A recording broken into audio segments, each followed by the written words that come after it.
Money is power, यानी जिसके पास पैसा है वो सबसे पावरफुल होता है। क्या आपने कभी ये सोचा है कि पैसा किसके पास होता है?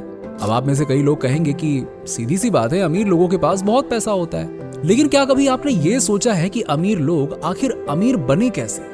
देखिए दोस्तों, सीधी बात है कि पैसा सबके पास होता है, चाहे वो अमीर हो या गरीब। लेकिन वो पैसा टिकता उसी के पास है जिसे मनी मैनेजमेंट आता है। मनी मैनेजमेंट कोई रॉकेट साइंस नहीं है, ये एक ऐसी साइकोलॉजी है जिसकी जरूरत हम सबको है। तो बस इसीलिए हमने सोचा कि आपको भी मनी मैनेजमेंट के बारे में A to Z चीजें बताई जाएं, जिससे कि आप भी उसे अपनी लाइफ में इम्प्लीमेंट कर सकें। आज की वीडियो में हम मनी मैनेजमेंट के 4 ऐसे रूल्स जानेंगे जो आपके लाइफ को बदल कर रख देंगे। तो चलिए वीडियो को शुरू करते हैं। और हाँ, अगर आपने हमारे चैनल को सब्सक्राइब नहीं किया है तो प्लीज कर दीजिएगा, हम आगे भी ऐसे ही वीडियोस लाते रहेंगे। दोस्तों, सबसे पहले जानते हैं कि मनी मैनेजमेंट होता क्या है। मनी मैनेजमेंट का असल मतलब होता है कि हम अपने पैसे को कितनी समझदारी से खर्च करते हैं और अपने फ्यूचर के लिए कैसे उसे सिक्योर रखते हैं। मनी मैनेजमेंट को अच्छे से फॉलो करने के लिए कुछ बातें हैं जो हमें हमेशा ध्यान में रखनी चाहिए। Number 1, don't use credit cards. दोस्तों, मनी मैनेजमेंट को सीखने के लिए हमें सबसे पहले क्रेडिट कार्ड्स के यूज को समझना पड़ेगा। अक्सर लोग क्या करते हैं कि बिना कुछ सोचे समझे क्रेडिट कार्ड से ढेर सारे पैसे खर्च कर देते हैं कि अभी तो देना नहीं है, बाद में देना है, मंथ के एंड में देना है। और जब हमारे हाथ में उस क्रेडिट कार्ड का बिल आता है ना, तो हमारे पैरों तले जमीन खिसक जाती है। लोगों को लगता है कि क्रेडिट कार्ड से जो पैसे वो खर्च कर रहे हैं वो उनके हैं ही नहीं, बल्कि वो तो बैंक के हैं, जो कुछ टाइम बाद उन्हें अपनी कमाई से चुकाने पड़ते हैं। एक तरह से हम उसे उधार भी कह सकते हैं जो हम बैंक से लेते हैं, और उधार लेकर अपना काम करना ही हमारी सबसे बड़ी गलती होती है।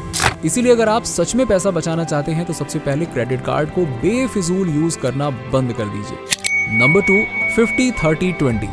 मनी मैनेजमेंट के लिए दूसरी सबसे इंपॉर्टेंट चीज होती है कि हम अपने इनकम को कैसे स्पेंड करते हैं। अक्सर होता यह है कि सैलरी आते ही हम ढेर सारी फिजूल की शॉपिंग कर लेते हैं और फिर अपने जरूरतों को पूरा करते हैं, जिसकी वजह से मंथ एंड तक हमारे पास कुछ भी नहीं बचता है। उल्टा कई बार हमें उधार लेना पड़ता है। इससे बचने के लिए दोस्तों हमें 50-30 और 20 का रूल अपनाना चाहिए। यानी जैसे ही हमारी सैलरी आए उसे तुरंत 3 हिस्सों में, यानी कि 50%, 30% और 20% में डिवाइड कर दीजिए। 50% को आप अपनी जरूरतों के लिए यूज करिए, 30% से आप अपने शौक पूरे कीजिए और 20% को आप सेव कर लीजिए। इस तरह से आपके पैसे भी सेव होंगे और आपको उधार भी नहीं लेना पड़ेगा। Number 3, multiple bank accounts. कई बार क्या होता है दोस्तों कि 50-30-20 रूल को फॉलो करके हम पैसे बचा तो लेते हैं, लेकिन वो पैसे हम अपने बैंक अकाउंट्स में रखते हैं, जिससे हम नेट बैंकिंग या UPI चलाते हैं, या अकाउंट में ना रख के कई बार हम कैश भी सेव कर लेते हैं। इन शॉर्ट, हम अपने पैसे को इस तरह से सेव करते हैं जो हाईली एक्सेसिबल है, यानी कि जिसे हम आसानी से कभी भी यूज कर सकते हैं।